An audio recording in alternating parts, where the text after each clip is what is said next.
आज आम रामायण जो 7 कांड मध्य आज अयोध्या कांड संपर्क में जाना। ए रामंकर विवाह पितृसत्व पालन निमंते वनगमन ये सब वर्णना रही। परवर्ती समय भरत से माने रामचंद्र जितेबाला शिवधनु भांगिले सहित सीता सहित बह है। सीता स्वयंवर आयोजन करते जनक राजा जे कि शिवध्वज जनक शिरध्वज जनक कहती। जनक वंश में अनेक जनक अच्छा से शिरध्वज जनक शिवध्वज जनक कन्या होती जो सीता। तेणु जो पण था जे शिवधनु जे भांग कन्या को देवे। कौन सी राजा जिते वीर आसी कई शिवधनु उठाई पारे ना। राम से जो धनु को उठाई से जो शर्त मुताबक सीता से बह करते। परवर्ती समय भरत मांडवी को एवं शत्रुघ्न ये श्रुतकीर्ति को बह कले एवं लक्ष्मण बह कले उर्मिला को। से शिरध्वज जनक से कन्या मान सीता भौणी होती जो उर्मिला बह कले। एवं मांडवी एवं श्रुतकीर्ति ये होती जो शिरध्वज जनक भाई कुशध्वज जनक कन्या।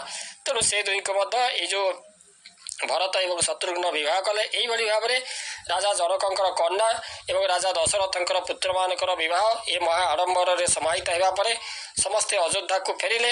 एवं राम सीता जो बहार किछि काल पर वृद्ध दशरथ रामंकर हाथ में राज्यभार अर्पण करने को से इच्छा प्रकट कले। ये खबर जानी कौशलर प्रजा तथा जो राजा पारिषद वृंद से अत्यंत आनंदित हेले। यही कथा शुणी कैकेयी दासी जे कि मंथरा से कैकेयी को कुमंत्रणा देवा आरंभ कले। मंथरा कथार कैकेयी से राजा दशरथ को एकदा प्रतिज्ञा करिथिबा जो किभली भाव से प्रतिज्ञा करिथिबा दुईटी वर प्रदान करने छल यही दुई वर मागिले जे राम 14 वर्ष वनवास करने को जीवे एवं तांकरी पुत्र भरत राजा हेब। एवं राजा दशरथ अतिशय दुखरे सत्य से रक्षा कले। तापर पितृसत्व पालन निमंते रामचंद्र वनगमन कले। राम किंतु से धीर चित्तरे पितृसत्व पालन निमंते से किंचित दुख प्रकाश कले ना। रामंकर ये जो महनीयता ही सारा रामायण रे अनेक रूप से प्रकाशित होती।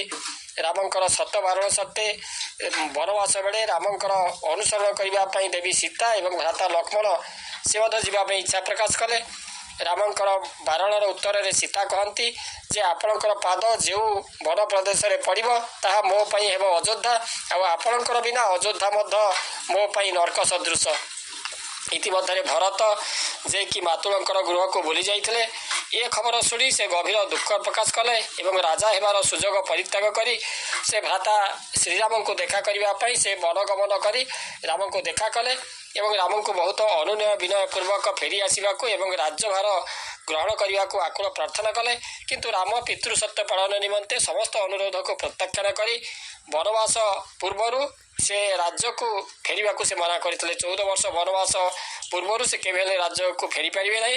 तेरे एक विरल भातृभक्तिर उदाहरण स्वरूप भरत भ्राता रामंकर कठौ पादुका जोड़िक मस्तक धारण पूर्वक फेरी आसिले एवं सिंहासन में रामंकर कठौ स्थापन पूर्वक रामंकर प्रतिनिधि भाव में से राज्य शासन करने को लगिले। ये जो भरत यही भाव में वर्णना रही अयोध्या कांड वर्णना।